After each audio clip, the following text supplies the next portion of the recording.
ஏர்வாடி ஊராட்சி உட்பட்ட மாரியம் நகரப்புற சடங்குகள் 2 கிராமத்துலேயும் வந்து அடிக்கடி இந்த தடை செய்யப்பட்ட தாட்டு வலையை வந்து இழுத்துக்கிட்டு இருந்தாங்க. நாங்கள் ஒரு 2-3 தடவை இந்த மாதிரி தாட்டு வலையை வந்து இழுக்காதியே, தடை செய்யப்பட்ட பொருளாக இருக்குது, இதனால் எங்களோட பொருளாதார சீரழியுது அப்படின்னு சொல்லிட்டு பல தடவை அவங்க தகவல் சொன்னாங்க.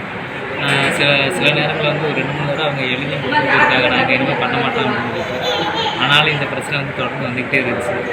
இன்றைக்கி கரையூரில் வந்து அவங்க மீன் பிடிச்சதுனால நாங்கள் ஒரு 7-8 பேர் போய் இந்த மாதிரி பண்ணாதிய தூரத்துடைய மீன் பிடிங்க அப்படிங்கிற சொல்லலாம் வந்துட்டு நாங்கள் கைப்பரில் போனோம். அவங்க ஒரு 20 பேர் அந்த வள்ளத்தில் இருந்துக்கிட்டு நாங்கள் வேணாம் சொன்னவங்களை பூரா எல்லாரையும் அடித்து என்னையை அவங்களோட வள்ளத்தில் தூக்கி வச்சு என்னோடய செல்ஃபோன்லாம் பறிச்சுக்கிட்டு வள்ளத்தை வச்சு எங்கள் பைப்பரையும் முட்டை வந்த வீடியோ எடுத்து என்னோடய செல்ஃபோன்லாம் பறிச்சுட்டு போயிட்டாங்க. செல்ஃபோனை பறிச்சுட்டு என்னை தூக்கி அந்த சைலன்சரில் வச்சு இவனை சுட்டு கொலை பண்ணா தட்டா இவன் சரியாக வருவான், இவன் ஒரு ஆள் தான் நம்ம தொழிலை கிடைக்குது அப்படின்னு சொல்லிட்டு என்ன கொலை முயற்சிலாம் பண்ணி என்னோடய செல்லையெல்லாம் நான் பார்த்துட்டு இருந்ததை பறிச்சுட்டு போயிட்டாங்க.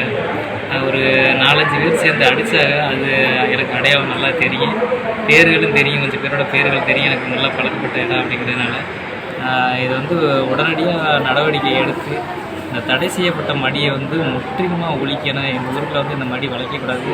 அதே மாதிரி நாங்கள் இன்றைக்கி ஒரு 6-7 பேர்கிட்ட அடிபட்டிருக்கோம், அவங்களுக்கும் ஒரு நல்ல தீர்வு தேடித்தரேன். அப்புறமா அந்த எங்களை அடிக்கும்போது வந்து பிடிச்ச ஒரு 5 பேரை வந்து கடல்லையே தூக்கி வீசிட்டாங்க அவங்கள. அந்த வீடியோ எல்லாமே என்னோடய ஃபோனில் இருந்துச்சு. அந்த ஃபோனையும் வந்து பறிச்சுட்டு போயிட்டாங்க.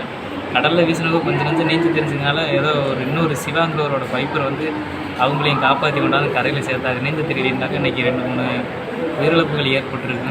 இது எல்லாத்துக்கும் வந்து தீர்வு தேடி தரணும்னு சொல்லி கேட்டுக்கிறேன்.